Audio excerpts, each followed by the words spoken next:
Today we're doing the 400-hour service on my Kubota MX5800. What that entails on this machine is going to be the outer air filter, the engine oil and filter, the spin-on fuel filter, and the screen, along with the hydrostatic transmission filter and the hydro filter, and we're going to change the hydraulic fluid at the same time. And then we're going to finish back up, hit it with the grease, and just kind of do a quick overall inspection on things to make sure it's good to go. Little pro tip. Do your brush guard, make sure it's all the way out, because this hood swings up, and you'll give it some battle scars if you don't. Been there. Hood release is down low, pull down. Have your air filter housings right here. You've got your coolant reservoir here. You've got a side shield we're gonna remove. You're gonna have your spin-on fuel filter, your engine oil filter here. Fuel screen is in the sediment bowl here. The hydrostatic transmission fluid filter is right here. Your fill port is this red cap. That's where the transmission or hydraulic fluid goes.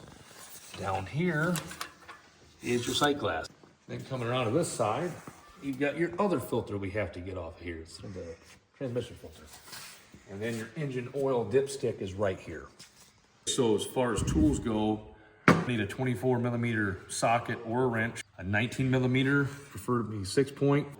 You're gonna want a 14mm, and then make sure you have a oil filter wrench that goes down to about a 3.5 to I think 3 7/8 for fit these filters we got here. A drain cart or drain pan that's capable of holding 11.5 gallons of fluid. The transmission holds like 11.4 gallons, so make sure you have a big enough pan for that. Right here underneath the tractor is going to be your drain plug for the transmission.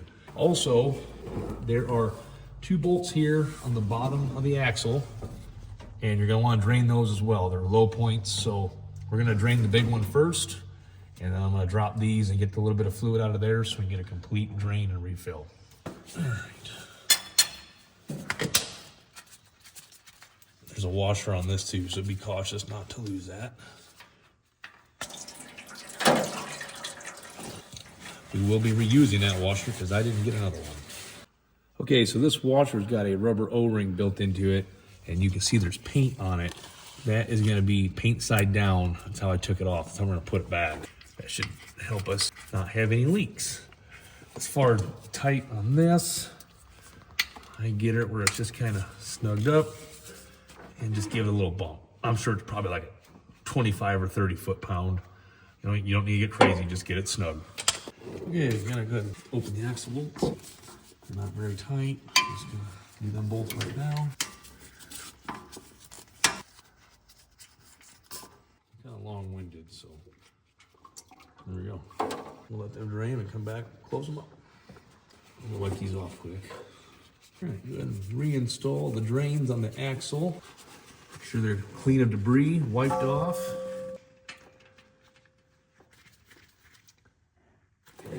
Then we'll go ahead and tighten them. Just a nice little snug and a bump. Snug. Boom. Good to go.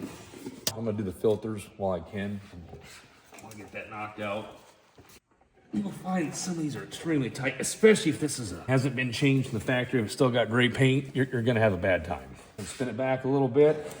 Let it strip down, drain out so you have a big old mess.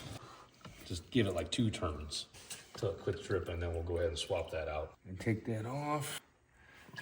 Dump it in your oil pan. Check your mating surface to make sure there's no debris there. I like to go ahead and wipe them to make sure there's not any chunks of crap. Nice and clean. And I prefer to pre-lube the filters on the mating surface and the O-rings. Always use a clean oil. Don't use the old stuff. Just get it nice and lubed up so it doesn't drag when you put the O-ring on. Okay, quick note on this. There's going to be a magnet installed with these. It catches all the metal there. That stays with the old filter. The new one comes with it. And then just gonna have to just spin it back on. This is personal preference. I've seen filters back off and leak and engines blow up, run out of oil. I tighten mine with a wrench because I'm the next guy working on it. Get it where it's nice and snug, a little bump, so it ain't gonna leak. And bust them free and then take it off by hand, let it drain. I got slinging oil all over the place.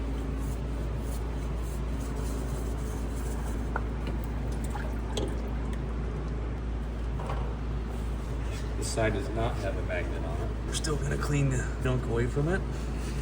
I always find if you wipe from the top down, that's likely to drag that dirt into the housing. There you go.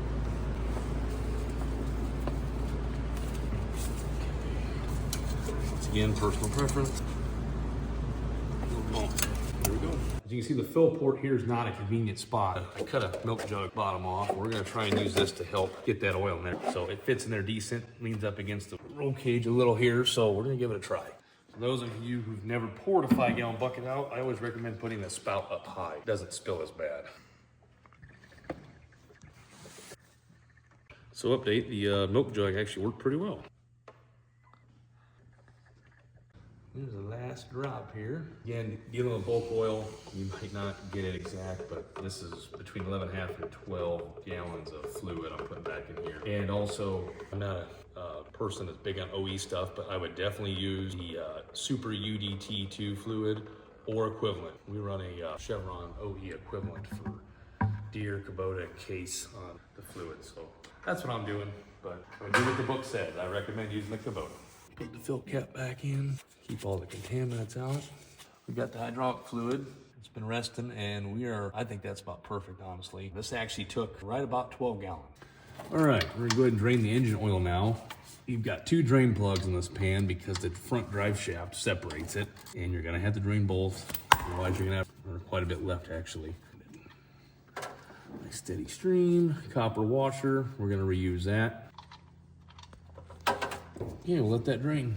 Go ahead and reinstall your drain plugs. Snug, and then a couple little bumps. Probably, my guess is about 30 foot-pounds on that. I'm gonna try, once I get it loose, put my filter cup here, and hopefully the oil will drain into it and not all over my axle. That is no guarantee.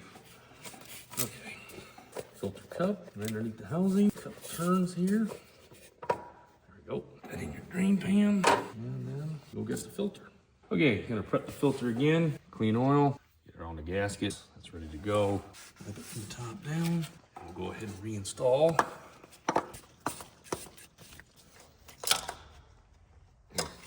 Give it a nice little wipe down here. Ready to get her filled back up.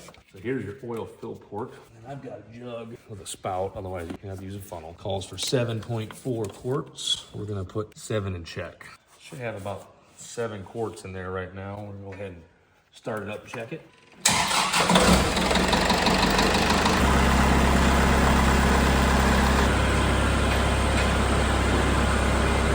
Good, wipe your dipstick off. And then check it by pushing it all the way in, pulling it back out. We are dead center in between the hash marks here. Got a hash mark here, and a hash mark here. I like to run them a little closer to full. I'm gonna add just maybe a half a quart here and see what we get. Should get it pretty close. Check this again. Clean the dipstick. Yep, we're at 3/4 hash mark. I'm pretty happy with that.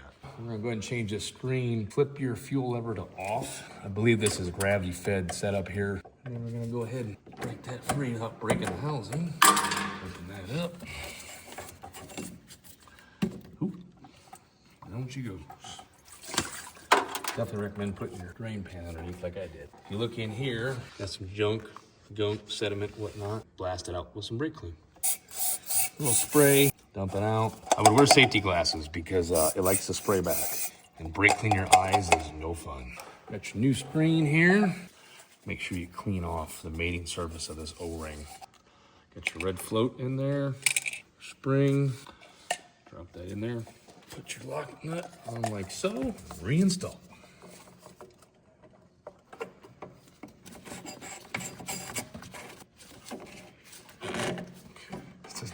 Super tight. Once again, you don't want to have an air leak or contaminants get in. Go ahead and flip that back to on. We're going to go ahead and bust this loose. I'm going to use a filter cup on this one. Might keep some of the diesel fuel from getting everywhere. There she goes. Fair amount there. Just get me a little diesel on the O-ring again. Looks pretty good. See a lot of contaminants. We'll give it a quick wipe. And reinstall.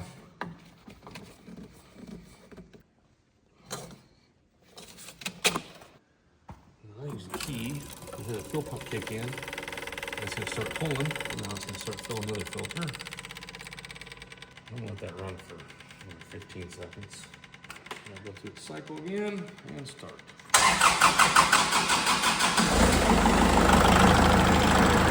Now up here, breather now. Open these clips, there's 3 of them. Just pull that off. That's due.